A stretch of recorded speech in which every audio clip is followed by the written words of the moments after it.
I like the new bed more. A new Kaine? Yeah, new one. Yes, it's time again for techPLUS. Yo, what a week it's been, and it's been a challenging week here in South Africa. I don't really need to explain why. We were just saying last week, once again, I think we jinxed it.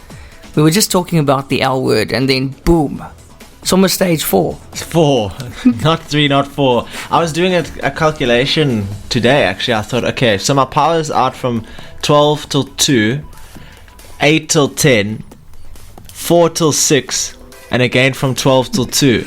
So I have a solid 8 hours of no electricity. This is ridiculous. And you know what? I don't know about you. Do you unplug your stuff before load shedding? No. You know that you should, Kaine.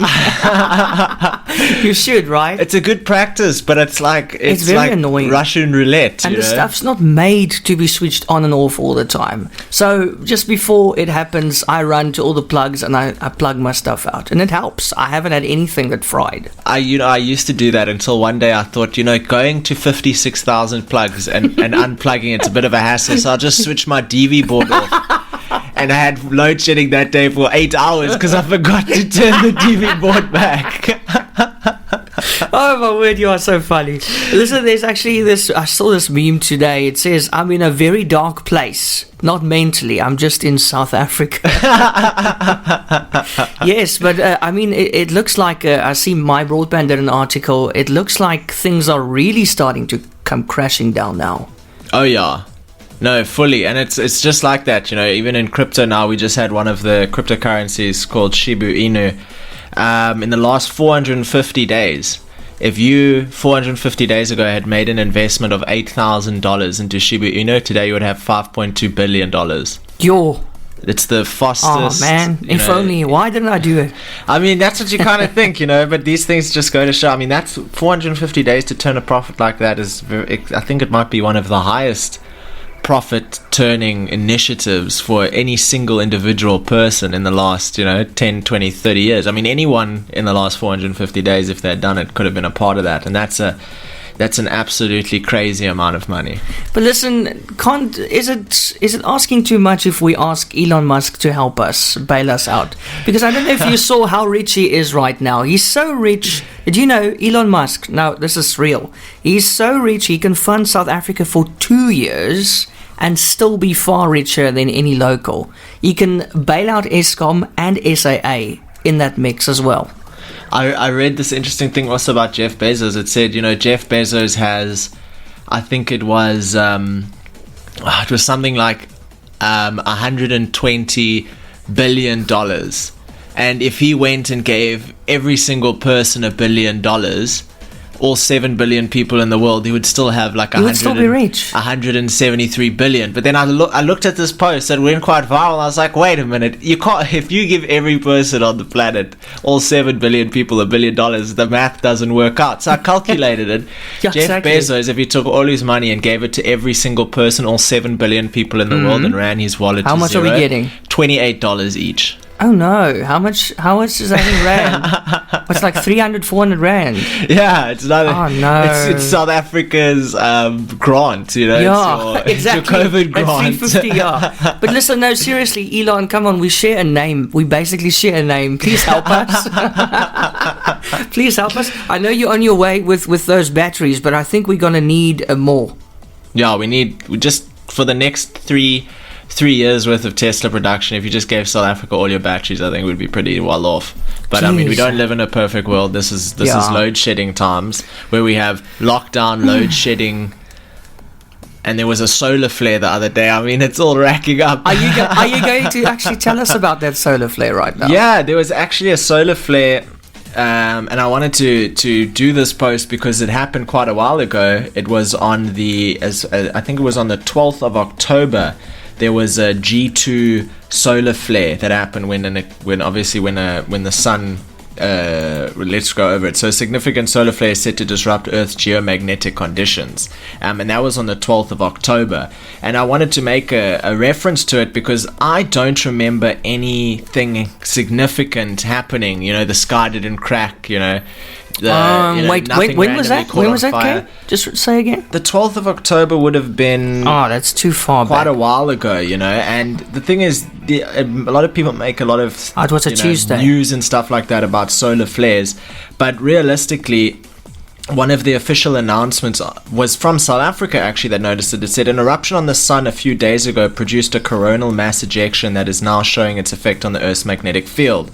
Magnetometer readings around the world are showing moderate disruptions. A disturbance of this size is a G2 storm on the NOAA scale, which goes from 1 being minor to 5 being extreme. It can disrupt communication with spacecraft and require updates to satellite position calculations from increased drag. At high altitudes, high frequency radio communication with aircraft can be impacted, and South Africa is at a 35-degree latitude to the forecast for local radio disruption and power systems impact would be minimal. But it goes to show that we don't necessarily see the effects of solar flares and things like that. Like if we didn't have technology, if we didn't have radio systems, if we didn't have cell tower communication, or even media, we wouldn't even know about it. You wouldn't really have noticed it. Yeah. And I'm trying to think back, but I don't think anything weird happened. Well, if there's a big enough solar flare, it would sterilize every person on Earth that is exposed to it. If it was like a G6 on the five levels of solar flares. But in this case, no, it wasn't actually such a massive thing. And I thought it was just quite interesting to bring up to show that even though you might hear something about a solar flare, it doesn't necessarily affect physical hands and legs and things. But you might notice some cell tower reception issues, which I actually have noticed. There was times, I think about 2 weeks ago, where I was at the gym and I was like, how on earth is it possible that I don't have signal right now? I'm in the middle of I'm in the middle of the town. How could I not have signal? So exactly. it has effect on systems we're not so familiar with. But here's something very interesting as well. Google now lets anyone under 18 get images of themselves removed from from search results on Google. And that's actually, it's a really important thing, because I've even met a few people that they don't take any pictures of their kids. They don't take any pictures of their younger siblings or anyone under the age of 16 or 14, because they feel actually in today's age it's a right that you should have the decision whether or not you are publicly indexed online. And Google is trying to make it easier for minors to remove images of themselves from search results. They said, "We know that kids and teens have to navigate some unique challenges online, especially when a picture of them is inexpectedly available on the internet." Which they said in a blog post. So now minors or their guardians can fill out a form with image URLs, search result queries, and URLs of search result pages. And Google's post also noted that it doesn't mean that the images are gone from the internet forever, but rather it is removed from being findable or indexable within a Google search. Which I think is very important, because it comes at a time when companies are facing increased scrutiny over their effects on kids. We saw Facebook under a lot of pressure regarding, mental health issues and kind of lack of attention to that issue and its growth. And we've spoken about Instagram's psychological effects, on younger people, especially even older people, from the liking ratio. You're determining your self-worth based on how many likes you receive. Absolutely, yeah. Yeah, it's a big thing. So it's good to see someone like Google creating an initiative, but this is something that I feel should have been done a long time ago. This should have been released with Google. You don't want to be found, fill this form out kind of thing. Google kind of only has software to ensure you are found, and it also allows some high-level coding stuff. Well, I just say high-level, it doesn't take an expert coder, but a traditional normal person with a website isn't going to know exactly how to stop their website from showing up on Google search results. Maybe you make a website for yourself which acts as what Facebook is, a personal diary of pictures and images and information about yourself, and now you don't want it on Google. It's very hard to make sure that doesn't happen, other than going through quite a degree of development-related items. Yeah. Interesting indeed. Kaine, did you know that this past week was quite a big milestone for South Africa? Our president was also there. It was the first hybrid Toyota car produced in South Africa, on South African soil. A hybrid Toyota car, so both electric and combustion engine. Exactly, yeah. The Corolla Cross is the first generation of commercial-scale hybrid electrical vehicles to come off a South African assembly line. And President Cyril Ramaphosa was there earlier this week to basically, cut the ribbon. Oh my word. That is actually I wonder if really he went cool. for a test drive. I would hope so. I mean, for such a big ordeal, did he cut a ribbon? I don't know. Because there's jokes going around that all you need to do is to sell it. The value of how whatever big your project is determined by the ribbon being cut. If you're not cutting a ribbon in South Africa, releasing something new, then it's not. That's a very good point. It's not a big thing. But anyway, he described it as an important step to South Africa's path to transform the car making business into a green industry success story. I think now more than ever it's evident that we need to go green as soon as possible and stop relying on aging infrastructure that's bad for the environment. Absolutely. I mean, I sent you a video today, and we might be able to touch on the story just depending on how much time it is. Maybe we'll leave it for next week. But the United Nations, or UN.org, recently released a production, and it's quite an interesting production. I received it a few minutes before I got here, where they produced a CGI film of a dinosaur on stand in a government court kind of environment, talking about the impacts of global warming and addressing that. And one thing that he mentioned, he says, governments across the entire world are pouring hundreds of billions of dollars into subsidiaries and things like that for the production of coal generated power.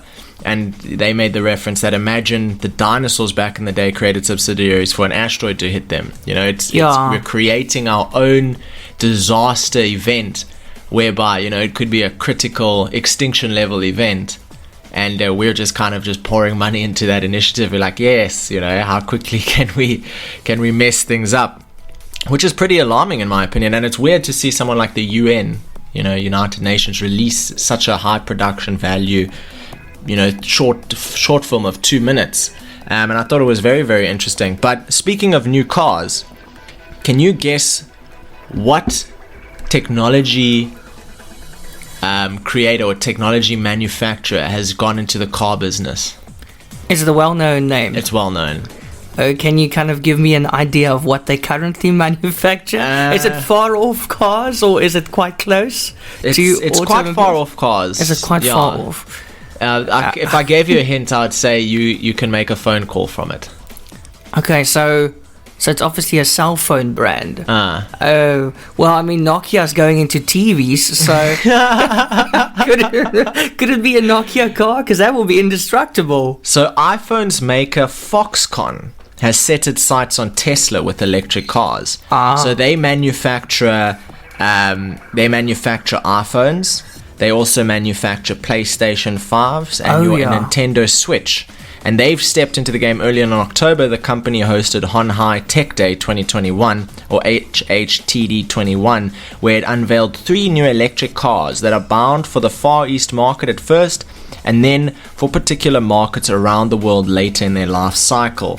Deputy Prime Minister and Minister of Energy of Thailand, presided over a virtual signing ceremony of a joint venture agreement for the development of electric EV production in Thailand. So Thailand, through Foxconn, the manufacturer of iPhones and PlayStations and Nintendos, is now building 3 types of cars, and they're calling it Voxtron. Do you want to see a picture of that car? It kind of looks like a BMW X3 or X5 with a little bit of a futuristic design. Also looks a little bit like a Land Cruiser. A Land, yes. I'm getting that Landy very vibe. SUV style. It's actually quite nice. Yeah, it looks quite nice. And it says Foxconn is prepared to pour up to $2 billion into research and development and production facilities in Thailand for its new electric cars, some of which have already been penned by Italian coach building specialist Pininfarina. I don't know why cars choose such difficult... No. I mean, Suzuki. Can you imagine reading Suzuki for the first time? You're going to be like, Suzuki. or Yamaha, you know. Whoa, that's a the big one. names are just unbelievable. Yamaha. At least Tesla's simple, you know, Lotus is simple. I mean, even Lamborghini's a little bit out there. Yeah. But reports suggest that Foxconn plans to produce approximately 50,000 electric vehicles a year in the next 2 years, and then soon to accommodate up to 150,000 vehicles per annum. I don't know if we'll ever see any of those in South Africa, but I would like to test drive a car that was the same company produced my iPhone. You know? Yeah. driving in a car with my iPhone, and I'm driving a vehicle that iPhone manufacturers. You'll be quite an ambassador there. Yeah, no, absolutely. Yeah, and they'll probably build in fancy features for your phone to be kind of embedded into the car. It probably has like as a front camera. Yeah. A rear camera. Front cam as well, yeah. Like that's, why not? Who knows? And now we go on with techPLUS for today. And Kaine, have you ever considered, you know, with everything happening in our country and the power situation, going off the grid completely? Oh, yeah. And what are you planning to do to go off the grid completely? Well, I was very, positive about the idea at first. I thought, geez, you know, this is a great idea. Let's go off the grid. Let's get solar panels in here. Let's get a water collection unit in here. Let's make this, really, really proper. And then I thought, okay, but when it comes to food, I mean, I can grow some fruits and vegetables, no problemo. A lemon tree or an apple tree, I think, takes 5 years to start fruiting. So I might have to try and figure out how I'm going to get to that. And then I thought, wow, you know what? Livestock, I don't think I'm built for keeping control of livestock. You know, I have my cow and my chicken. And I don't think I would even be cut out to cull. So okay, but just the electricity. The electricity, I'd love to. Going off the grid electrically would be something I would want. And how much do you spend on electricity per month, more or less? Probably between 400 and 800 rand. Okay, that's good. That's very good. So if you are spending 800 rand or less, so that makes you a low energy consumer. Well done. Thank you. Same here, actually. Okay, so if you spend 800 rand or less on electricity per month, you can expect to spend up to 83,120 rand for a solar power solution to cover your consumption. It's a very nice breakdown here by My Broadband on their website. So for the price of 8 phones, you can go off the grid. Yeah, it's not bad. That's really actually not so bad. I don't know. I would. It's for life, so it's I think I'm looking at it the wrong way, because 83,000, yes, it's a lot of money. What can 83,000 get you? Probably a lot. You'll have a lot of food. You probably can get a car. You can get a couple bits of technology. You'd be well off. But if you're building a house for 1.2 or 1.8 million, what is an extra 83,000? Yeah, 83,120 rand, and don't forget 56 cents. God, no, the deal's off. That 56 cents is too much. Yeah. But that's for the low energy consumers. So that's okay. But what if you use more than 1,500 rand per month? How much will you be paying then? The mid-range consumer, you'll be paying 95,920 rand and 57 cents. So only 10,000 more. And then guess how? This is bad. If you're a heavy energy consumer, that means you spend up to 2,500 rand on electricity per month. Yours is amazing. This amount is huge. You will be looking at least 132,567 rand and 87 cents to come off the grid. So for the small price of saving 2,500 rand a month, you only have to drop 150k. Yes. So but if you're building a house, that's fine. Yeah. You know, if you're building a house, and personally, if I was building a house maybe for, let's say, 1.82 million, I'm definitely going to get 150,000 rand worth of solar alternative energy, because you might become a high energy, high volume electricity user, but at the end of the day, you don't lose 8 hours of your day into stage 4 load shedding. Exactly. In the long run, it's gonna benefit you really, really well. And I would sell. Like, if I had used 800 rand electricity a month and I'm generating 2,500 rands worth of electricity a month, best believe I'm going to sell some electricity to my neighbors. Yeah, but I think that system is just enough to cover one house. So you'll have to switch off your freezer if you want to share it with your neighbor. Dude, I never understood how much a deep, like if you have a big freezer, It's quite heavy. it uses electricity. That's why they say don't put it on an extension cord, because that extension cord will fry right through. Really? It's so heavy, yeah. That's mad. That's absolutely terrifying. To be honest, that's terrifying. It is. So, if you had the choice and you had the money, would you do it? Yeah, definitely. Because I'm also on the low consumer side, the low energy consumer. So it will be 83k to come off the grid. But definitely, I mean, then you can live your life, and it would just be. I mean, that 83k is forever. I mean, you probably have to service it once or twice a year. I don't know. Or, but it lasts forever. You never have to worry about. You never have to plan your life around Eskom again, or let anybody else determine your day. Imagine this. Like it is There's right probably now. so many countries out there that just don't even know. They don't even know the struggle. You know what I mean? It's, No, this is very unusual. I kind of say stuff like this, it kind of makes life interesting.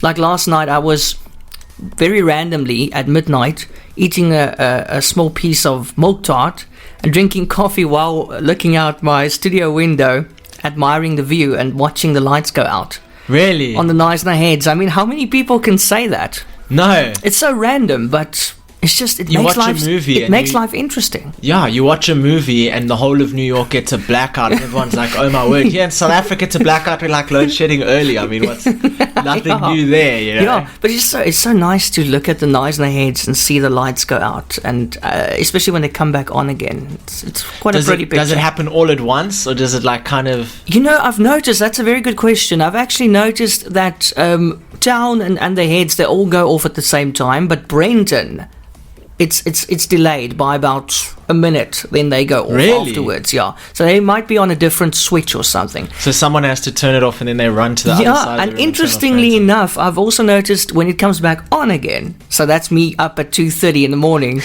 that's why I'm so tired today. When it comes back on, the Heads go on first, and then Town comes on a few seconds later, and then Brenton comes on a few seconds later. So there must be, I think they're on different switches, or they don't want to do it all at once and trip. It's like an overload. It's probably like Yeah. in sections. I don't know how they do it. There's probably a guy sitting there. We see, you mentioned like 3 possible switches, but he's probably flipping 100 million. Yes, like, I wonder what that job is like. It's probably not just one person. I would think it's quite, because anything with a very specific deadline is quite stressful. I don't know if you remember in early days of Eskom, but Yeah. it'd be like 1:30 to 3:30 we have load shedding, Yeah. like, and it's half an hour late, power out, guy was sleeping in his... Yeah, I sometimes He's wonder if looking. they're sleeping, and then somebody talks over the walkie-talkie. Hey, Jeff. Knysna, hey? Knysna, you're late. You gotta wonder. I would love to see the inside, Same the here, inside yeah. scoop on that one. Yeah. I'd be very interested. Do you want to hear something else that's also very interesting? Of course. And we're talking about Blue Origin now. Do you know Blue Origin? Yes. Jeff Bezos' space mission. Yes. They have plans now. Blue Origin and Sirius Space Station announced plans for a commercial space station. So this is out of the Dubai, UAE, an industry group led by Blue Origin and Sirius Space, and includes several other companies and organizations, announced plans on October 25 to cooperate on the development of a commercial space station. In a presentation associated with the 72nd International Astronautical Congress, the industry consortium announced that its intent to develop Orbital Reef, a modular space station that will be ready to host crew and payloads in the latter half of the 2020s, allowing for a transition from the International Space Station before its projected retirement at the end of the decade. So we know, and for those of you that don't, the official International Space Station that we know and have heard news about aims to retire at the end of this decade. So at the end of 2020, it plans to retire that International Space Station. I don't think that means the end of international space stations, but rather the lifespan of that particular space station has reached its pinnacle point. Under the partnership, and listen to this is crazy, Blue Origin will develop large diameter core modules and utility systems, as well as provide launch services using its New Glenn rocket under development. That is what Blue Origin will be doing. Sirius Space, as a principal partner on the effort, will contribute an inflatable model design called Life and its Dream Chaser cargo space plane with a crewed version also planned. Several other companies and organizations will also participate on Orbital Reef. Boeing will provide a science module and its CST-100 Starliner crew vehicle, as well as handling station operations, maintenance, and engineering. Redwire Space will be responsible for microgravity research and manufacturing, as well as payload operations and deployable structures. And Genesis Engineering Solutions will provide a single-person spacecraft pod it is developing, while Arizona State University will lead a university consortium handling research and outreach. Now, that's a massive team. Yes. That's no, what a team. That's no NASA and that's it, NASA only, or NASA in Russia, like we're traditionally used to. The setup of this team is what we call open vertical integration, said Brent Sherwood, Senior Vice President of Advanced Development Programs at Blue Origin. Any aspect of the end-to-end service for the commercial LEO destination can be provided by at least one, and in some cases multiple, members of the team. Other companies, though, could potentially join the project by providing their own modules to be added to the station. So what they mean when they say adding additional modules to the space station is the space station is being developed to be modular, meaning you can actually add additional modules which serve unique purposes within the space station. And my first thought was, that's great. So maybe my company in 10, 15 years goes and adds a module on there, and it's on, module arm 7. But now one of the modules closer to the core of the space station breaks. You lose 7, 8, 9, 10 modules, into outer space. It's terrifying, It's terrifying. I hope it doesn't work like Lego. I hope there's like a more sophisticated system there. But just to finish off this interesting article, I don't know if you know this, but there's something called cold welding. Cold welding. And in space. Oh yes, didn't you mention it before? Yeah. If you're in space and you take two pieces of metal and touch them together, they will weld together. No machinery needed. It's called cold welding. I remember, that was you. Yes, you told. Because there's no interference. There's no atmospheric pressure. There's nothing between those two materials, the two metal materials. So as long as they're pure enough, and you touch them together, they will actually weld together. My word. You don't need machinery. And that's crazy, because welding here is like the only way to connect two pieces of material. On Earth. Yeah, on Earth. Yeah. So you don't want to go wearing metal boots and accidentally, click them together. Oh, my word. You're going to be in trouble. Oh, that's going to be scary. Listen, Kaine, did you know, I was just bowled out when I saw the story this week on Business Insider. Did you know that up until very recently, I think up until last month, Japan, the government, they were still using floppy disks. I saw that. I was like, what? I know. You don't even get computers with floppy disk thingies anymore. Where do you put it in? I would say if I heard that South Africa is still using floppy disks, I would believe it. I would be like, I know they're a bit lazy, or it's too much work to transfer all that data, but it's Japan. Yeah, and the reason why they don't want to let go of it, because they say it's so reliable. Excuse me? My floppies were never reliable. I keep my 128 megabytes very safe on my floppy. That's all it could store at one stage, remember? So you could put your Word documents on it. But you could keep 5-10 songs on there. No, my word. So a floppy disk, when last, I think millennials, people born after 2000, won't even know what we're talking about. I've never taken a floppy disk out and put it back in. I don't even think I've used a PC with a floppy disk, and I'm like 25 years young, Yeah, but you don't get floppy disk trays anymore. No. So where did they just keep their old computers as well? I buy laptops that no longer have a CD-ROM. Yeah. My desktop that I bought the other day when I opened it. I believe so. And it was flat at the front. No, there's no space for Where are you supposed to put a CD in? You can't. No, you can't. Okay. You probably don't have to, because you can just download it online. Oh, well, it's quicker. Why would you need a CD? Have you ever bought a game that had like 8 install discs? Yes. Yeah, it's because a disc can only hold 8 gigs. My word, I remember that. Yeah, you had Blu-ray like a series of discs.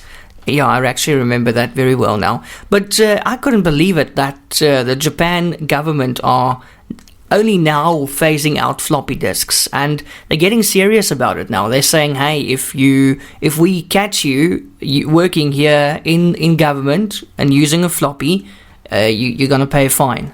Imagine heading into a government job and you're like, wow, I'm so excited to be in the Japanese government, technological advancements, and you get to your PC and you're like, jeepers creepers, how the heck do I use a floppy disk? And now you've got like this tray of floppy disks with all your work on. I mean, if it happened here in South Africa, I would totally believe it. I would be guys, like, hey, check this as USB. Hey? Do you know what it can do? I couldn't believe it. Yeah, but it is true. I mean, I can imagine a floppy disk lasts a long time compared to even a traditional DVD. And the thing about hard drives is there's actually a hard drive by itself is traditionally unreliable, because if the hard drive breaks, you're in trouble. If it's a mechanical hard drive, you might be able to replace internal things in it, but traditionally a solid state drive, if it fails, say goodbye to your work, there's no recovering it. But I mean, a floppy disk I wonder how long what a floppy disk's lifespan is. You could just connect 30 hard drives together and you connect it in such a way, it's called in RAID, and then all the hard drives support the same information. So if one fails within the hard drive system, you still maintain the information is still kept. But I mean, relying on floppies seems like they must have some very valuable information on there that they don't want to disappear. Well, welcome to 2021, guys. I was actually checking on Take-A-Lot how much is a stick now, as we call it, a USB stick. And the prices have come down quite dramatically. 128 gig flash drive for $250. Yeah, not bad, eh? No, 25 tenors, bro, and you got a flippin'... And that's 128 gigs, that's a lot. Yeah. And I mean, you can always get a drive for about 800 Rand. I mean, I've seen phones with a terabyte of storage, and I'm like, my word. What? Remember your half a gig storage on your Nokia, your Nokia brick phone. Even less, yeah. Yeah, no. It's insane. Wow, we've come a long way. Now we're going to some music. What are we coming back with, Kaine? Oh, I've got some cool stuff. So, we have three things. Number one, we have Take-A-Lot building a new distribution center in Cape Town. Ooh. Massive center. Nice. Thousands of square meters. Ooh. Microsoft is on the verge of unseating Apple as the world's most valuable company. We're going to take a look at their revenue in the first quarter. It's absurd. I almost fell over. And FIFA is ending their exclusive deal with EA Sports. Remember FIFA football and EA? Yes, they're ending it. I remember EA. It's in sports. Game. Yes, it's in the game. Yeah. I remember that. So they're discontinuing their relationship. No, why? So I wonder what's going to happen to FIFA. That's what we're going to find out. Oh my word. Okay, well, that's interesting. By the way, if you're on our Facebook page, go and check out our Throwback Thursday post for today. Kids today won't understand the struggle of trying to burn a CD. Did you actually do that, Kaine? Yeah. And do you remember the challenges? Oh, yeah. Where it would just spit out your CD halfway through the burn process and your CD's gone. You can't rewrite it. Now you have to buy a new CD. I even remember creating Windows backup CDs, and it just went horribly. It wasn't good. A nightmare. Like you have one shot. And usually you do it right. It's the computer that messes you up. Yeah. Oh, because you might have been writing on a non-rewritable. Yes. You had those CDs that couldn't be rewritten on. Yes, so then you can throw it away. It becomes a frisbee. Yeah, I actually put it up on my walls in my room for decorations, because I was like, I'm not going to throw that away. I paid for it. Remember, speaking of CDs, do you remember when we used to, well, I did at least, you have a PS2 game or some DVD you've hired from V's Video, and you think, sure, this thing is scratched out of its mind. You take some toothpaste and a toothbrush, give it a rub. I've all of a heard sudden of it. Did it work? It works. It actually worked. It works. You're telling me now? Yeah. It's too late. It's too late for that one. Yeah, I usually got the scratched ones. Wasn't very happy. And then also, I don't know if you'll remember, being a 90s kid, those video games, you had this cassette that you would put into the thing. Oh, yes. And then if it didn't work, you would just take it out and then blow into it. And then put it back in and then it would work. I remember my father doing that. Memory card. It looked like that. Just blow it and it works. Nowadays, you got to restart it. New Can't PC blow it. time. Yeah, get Windows 11. Oh, Lord, let's not even start on Windows 11. I've heard even more horror stories. I like it a lot. Oh, nice, actually. Yeah, Mike.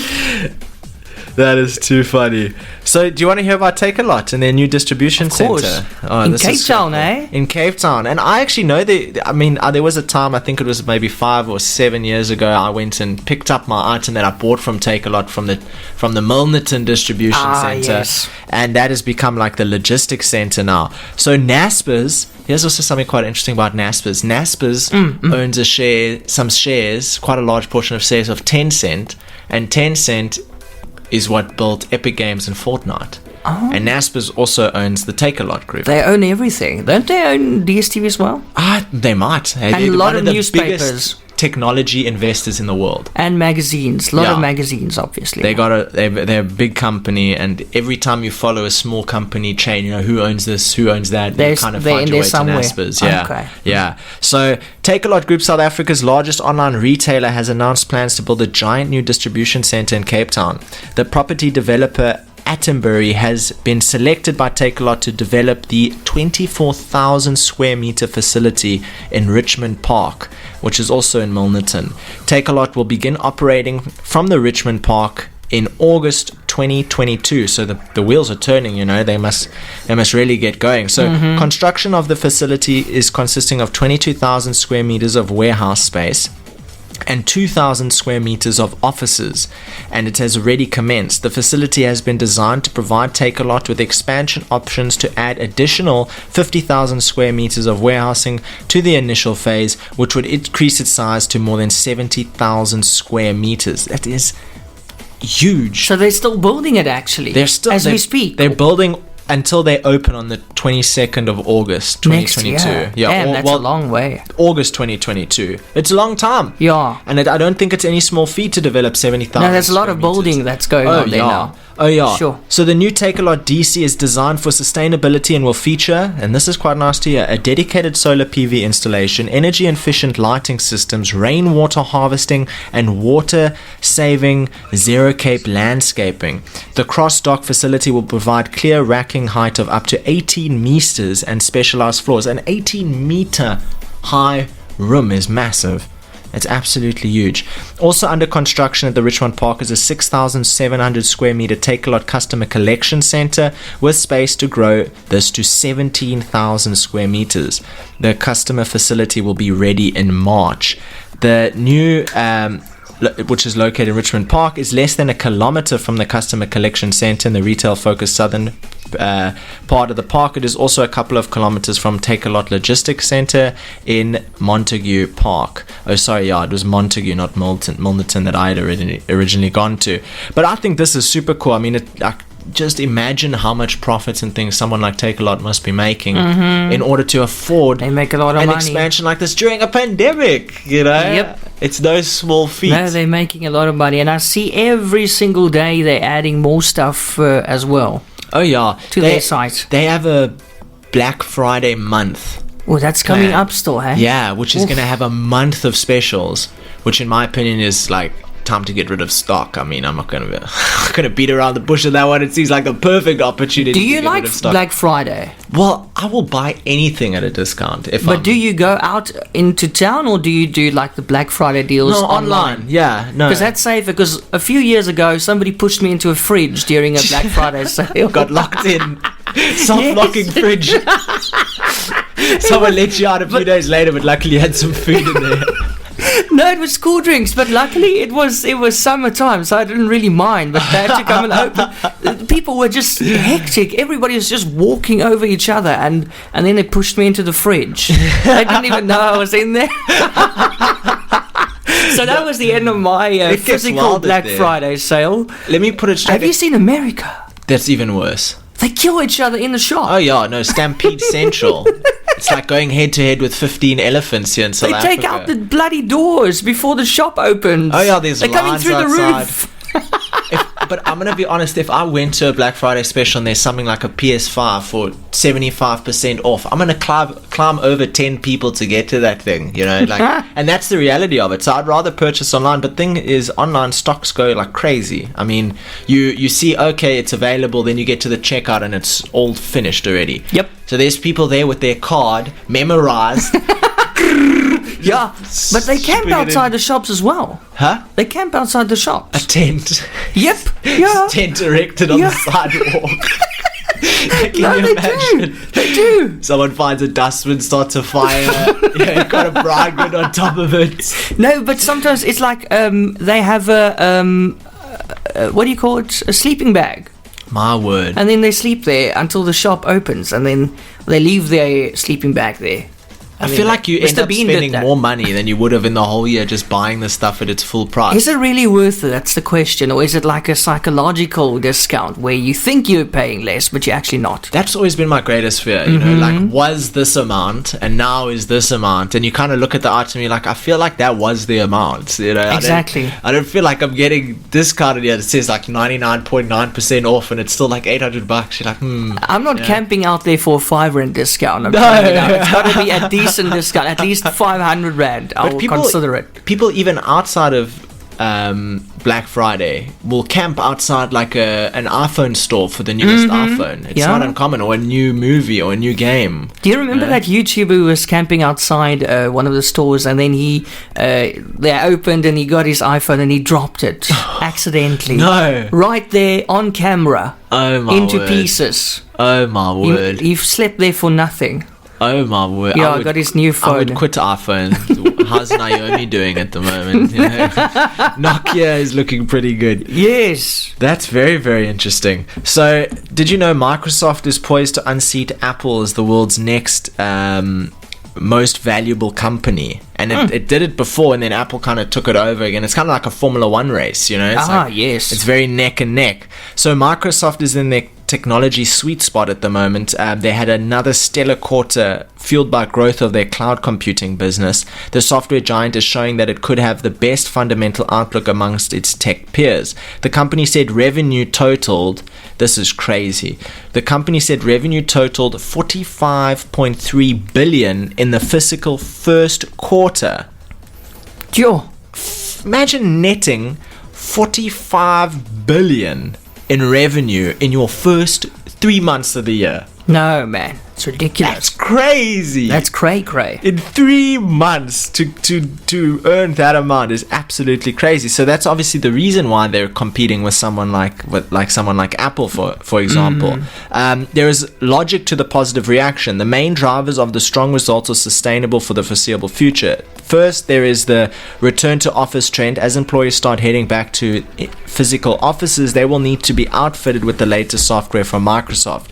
Even more important is the industry-wide transition towards cloud computing. Microsoft's Azure unit, which rents computing power to startups and local businesses, posted an impressive 50% growth for the first quarter.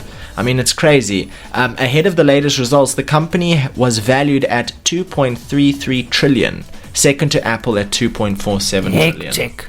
Mad. That's a lot of money. I didn't think that Microsoft would come past Apple again. No. So it's a lot like F1, like you said. It's like Verstappen and Lewis Hamilton. Yeah. Those two always in the lead, Elon always and against Jeff each Bezos, other. you Yeah, know. exactly. The elitist comp. Exactly. Who has the most money.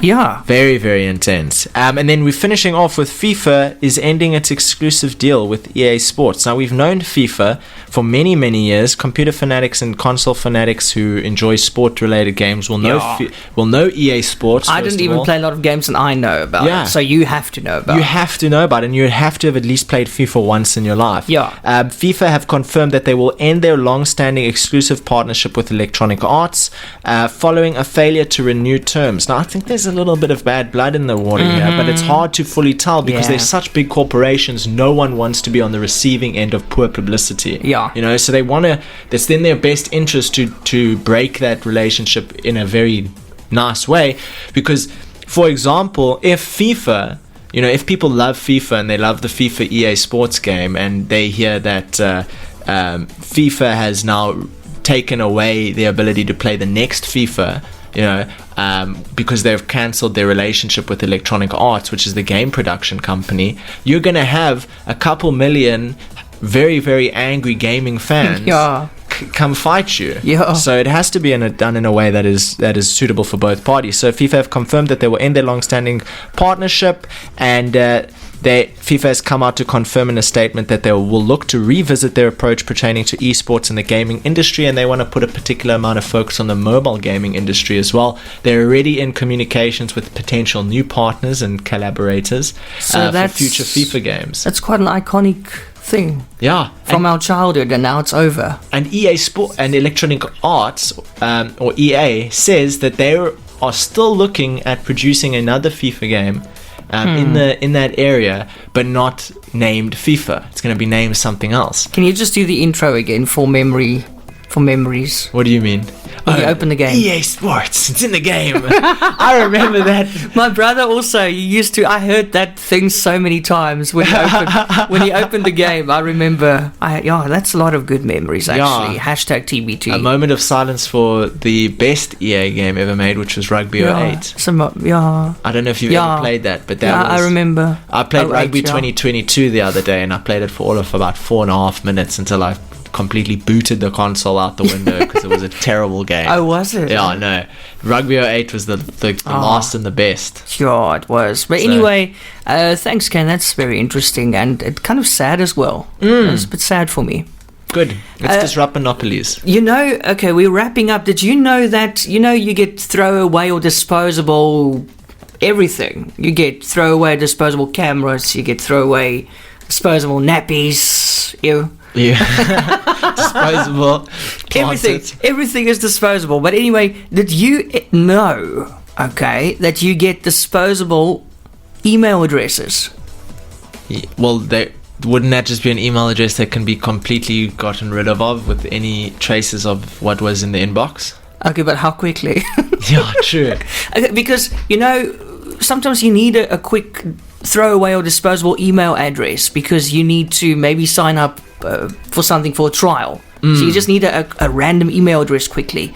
Well, you can get one on 10-minute mail. It gives you an email address that will enable you to get confirmation and then self-destruct in 10 minutes. Wow. How amazing is that? It doesn't cost you a thing, and you can check it out on 10-minute mail. 10, it's 10, minutemail.com. Bye-bye spam. No more spam. Just use it for 10 minutes or send an insult to somebody and then and then it destructs in 10 minutes and you're untraceable. How cool is that? Then you come back to your account the next day and it's like, please verify your email address again. And you're like, oh no. That is a potential problem there. That is a problem there. To log in, confirm with the code we sent to your email. Oops, you can't get it back. And that's it for our show for today. Kaine, as always, thank you so much. Have a lekker rest of your week and weekend. Yeah, absolutely. Now we go straight into load shedding. Yeah. Now we can say the L word because it's happening. It's happening, man. It's too late now. Have a good weekend. Thanks, Kaine. Until next week, same time, same place, eh? Thanks so much, Eon. Thanks to all our listeners, and we'll catch you next week. TCS Wi-Fi keeps eRadio connected, fast, flexible and reliable. Visit tcswifi.co.za. TCS Wi-Fi, it's internet, only better.